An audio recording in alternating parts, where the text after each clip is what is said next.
So, yun guys. Ayan ang aking napamalengke today. Grabe init sa labas guys. Ayan, meron tayong konting gulay, egg. I need corn flour. Then, 2 indomie lang yan. Okay na yan. Pang ano lang yan. Pang emergency. Kapag wala akong makain. Yan guys. Meron tayong chicken lechon meat. Bumili rin ako sa chicken mochi. So, yan guys. Ayan lang ang aking napamalengke.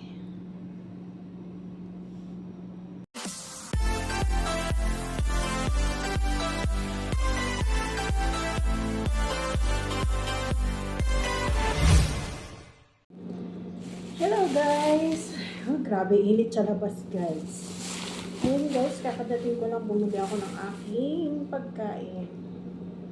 So ayun guys, dahil naubusan kami ng itlog, napilitan ako bumili ng 10 pieces lang naman to guys. Siyempre, galing sila na bukasyon. Sabihin na naman, alang pera. So ayun guys, namalengke ako. Aga ako namalengke. Bumili ako ng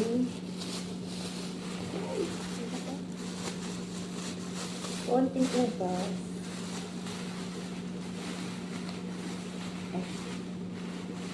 Ayan na. Cute. Saan siya guys? Magkano to? 6 reals. Ito. Bumili ko. Tapos ang kilong banana. Ganito gusto kong banana, hindi malalaki. Ganyan siya guys. Yung bang ano, sakto isang kain. Yan, sakto yan. Tapos binibigyan ako. Alam niyo guys, bakit wala kami ano sa yung gamit sa bahay? Ano, bumili ako sa patagal, bumili ako ng ito para sa ano. Tapos bumili ako ng isang chicken para sa akin.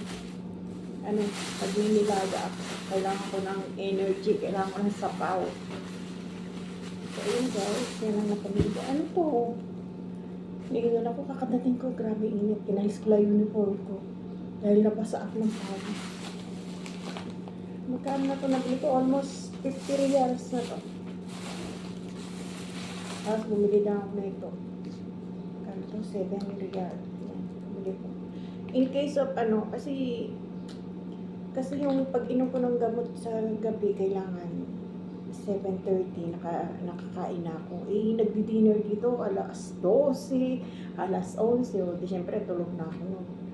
Kaya nauna na ako sa kanila. Kaya bumibili ko ng pwede kong ano, ito pwede pang palaman sa pinapay. Tapos bumili ko na ito. Bala ko mag-okoy ng kalabasa. Tapos, may ano din, pang-abang sa ano ba? Yan, di ako na ano, 2 pirasong noodles.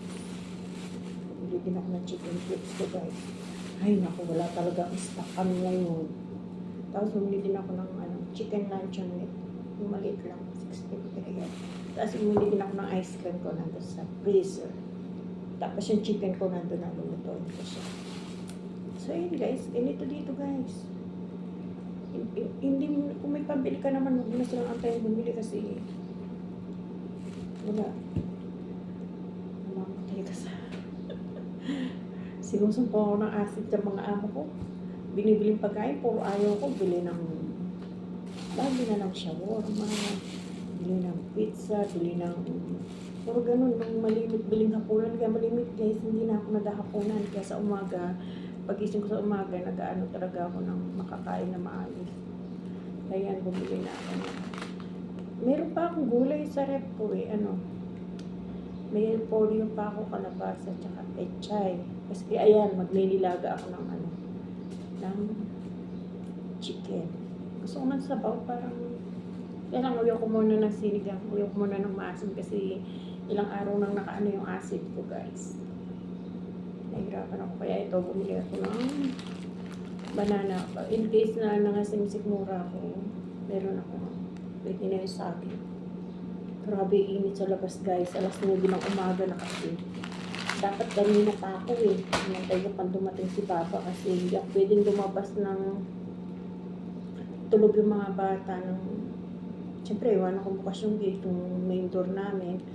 Hindi ako lumalabas, inaantay ko si Baba. Dumating si Baba, tsaka ako, lumabas. Ayan guys, so yan ang aking pagkain. Okay lang yan. Importante yung makakain ko. Kasi hindi pwedeng wala akong itlog talaga sa araw-araw guys. Araw-araw talaga 2 piraso yan. Kundi nilaga, scrambled eggs, sunny side up eggs, ayan. Kaya pag naubusan kami, talagang bumibili ko.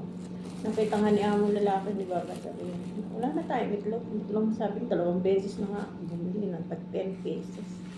Hindi lang ako bumibili ng isang tray guys, kasi hindi ko kaya bitbitin na malayo din ang tindahan dito. So yun, meron na akong pang sahog ko sa kahit di na ako mag-rice, may gulay naman to, nilaga na chicken. Meron akong peche, repolyo, tapos ang nakalimutan ko pala guys, luya. May nag-advise pa naman sa akin, mag-ginger tea daw ako para lumabas yung okay lang daw na ko yung acid ko. Kasi sa totoo lang guys, ilang araw na ako pinahirapan ng acid ko kasi nangihinayang ko sa mga tinapay na nauwi ko galing sa kasal. Yun ang inaalmusal ko lagi, tapos parang merienda, hapunan, ganun. Pag nagutom ako, painit lang. Masarap naman kasi kaso hindi ako pwedeng na sobra-sobra sa harina. Kasi may yun eh. Mamantika pa. Ayun guys. Kaya yan, ngayong sabi ko nga, dapat hapon pa ako lalabas. Tinanghali ng uwi si Baba. Mainit na, alam nyo guys, sobra init talaga, nakakatamad lumabas. Kundi lang nga, kailangan ko ng walang stock nga. Hindi ako lalabas, tamad ako lumabas, grabe init. Umaga pa lang, mainit na. So ayan, meron namang stocks, early mix vlog. Ayan, meron ako mga pang emergency na kapag hindi ko gusto yung binili nilang pagkain, yan, meron akong pang. Kasi hindi naman lahat ng binibili nila gusto ko. Asundo na sigmura ako guys, kaya gano'n na. Okay lang na gumastos sa sarili ko. Yan guys, ang aking napamili. Init pawis ko. Sa panahon ngayon, hindi ko na kailangan talagang hindi ko na pwedeng tipirin yung sarili ko sa lalo sa pagkain.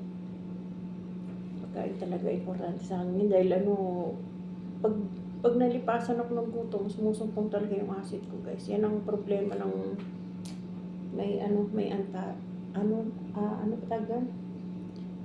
may hyperacidity. Kaya kailangan talaga may stock ako kahit na gumastos na ako sa sarili ko. Ganun din yan. Kaysa mag-hospital na naman ako, gagastos din ako sa hospital. So paano guys? This is my vlog for today. Yan, ang aking napamalengke. Ay, naku. Init-init. So, paano guys? Till my next vlog. Ingat po tayong lahat. Next vlog. Thank you for watching my video. Bye-bye.